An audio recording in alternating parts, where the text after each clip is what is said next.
Hello everybody, good morning. ನಾನು ಜನುಮಾನಂದ ಕೋಟ್ಯಾನ್, ಅಕ್ಷರಶಾಸ್ತ್ರಜ್ಞ, ಹುಬ್ಬಳ್ಳಿಯಿಂದ ಮಾತಾಡೋದು. ಇಂದಿನ ವಿಶೇಷ ಏನಂದರೆ, ಈ ಅಕ್ಷರಗಳಲ್ಲಿ ಕೆ ಲೆಟ್ರ್, ಕೆಯಿಂದ ಹೆಸರು ಸ್ಟಾರ್ಟ್ ಆಗುವಂಥದ್ದು, ಸ್ವಲ್ಪ ಡೆವಲಪ್ಮೆಂಟಿಗೆ ಅಡಚಣೆ ಕೊಡುವಂಥ ಅಕ್ಷರ. ಎಕ್ಸಾಂಪಲ್ ಹೇಳೋದಂದರೆ ಜಗ್ಗೇಶ್ ಸಕ್ಸಸ್, ಕೋಮಲ್ ಜಗ್ಗೇಶ್ ಫೇಲಿಯರ್ ಆಗಿದ್ದಾರೆ, ಕರುಣಾಕರ್ ರೆಡ್ಡಿ ಫೇಲಿಯರ್, ಅವರ ಬ್ರದರ್ ಜನರೆಡ್ಡಿ ಮತ್ತು ಸೋಮಶೇಖರ್ ರೆಡ್ಡಿ ಸಕ್ಸಸ್ ಆಗಿದ್ದಾರೆ. ಅನುರಾಧ ಪಡೋಲ್ ಸಕ್ಸಸ್, ಕವಿತಾ ಪಡೋಲ್ ಅವರ ಮಗಳು ಫುಲ್ ಫ್ಲಾಪ್, ಹೆಸರು ಅವರು ಜನಪ್ರಿಯತೆಯನ್ನು ಪಡೆಯಲ್ಲ. ಆಮೇಲೆ ಕಲ್ಪನಾ ಚಾವ್ಲಾ ಹೆಸರು ಮಾಡಿದ್ದಾರೆ, ಆದರೆ ದುರಂತ.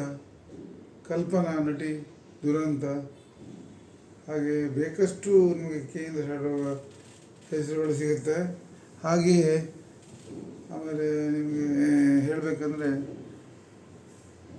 ಕರುಣಾಕರಲ್ಲಿ ಯು ಇದೆ, ಹಣಕಾಸಿಗೆ ಅಂತಂದರೆ ಇಲ್ಲ.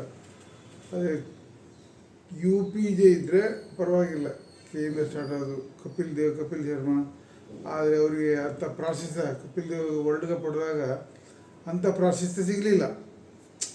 ಕಪಿಲ್ ಶರ್ಮಾ P ಇದೆ, ಹೆಸರು ಮಾಡಿದ, ಆದರೆ ಒಂದು ಚಾನಲಲ್ಲಿ ಕಾರ್ಯಕ್ರಮ ಪರ್ಮನೆಂಟಾಗಿ ಕಾರ್ಯಕ್ರಮ ಸಿಗಲ್ಲ. ಯಾವ ಮತ್ತು ದುಡ್ದ ಹಣವನ್ನೆಲ್ಲ ಅವನು ಪಿಕ್ಚರ್ ಮಾಡಿ ಎಲ್ಲ ಹಾಳು ಮಾಡಿಕೊಂಡ. ಸೊ ಕೆಯಿಂದ ಹೆಸರನ್ನು ಇಡುವಾಗ ಸ್ವಲ್ಪ ಜಾಗ್ರತೆ ಮಾಡಿಕೊಳ್ಳಿ. ಹಾಗೆ ಹೆಣ್ಮಕ್ಳಿಗೆ ಗಿರಿಜಾ, ಗಂಗೆ, ಗೌರಿ, ಗೌರಮ್ಮ, ಇದು ಗಂಡನ ಆಯುಷ್ಯವನ್ನು ಕಡಿಮೆ ಮಾಡುವಂಥ ಹೆಸರು. ಇದರ ಬಗ್ಗೆ ಸ್ವಲ್ಪ ಮಾಹಿತಿ ಇಡಿ ನೀವು. ಓಕೆ, ಇದು ಇಂದಿನ ಕಾರ್ಯಕ್ರಮದಲ್ಲಿ ಒಂದು ಸ್ಪೆಷಲ್ 2 ಲೆಟರ್ಗಳ ಬಗ್ಗೆ ಹೇಳಿದ್ದೀನಿ ನಾನು.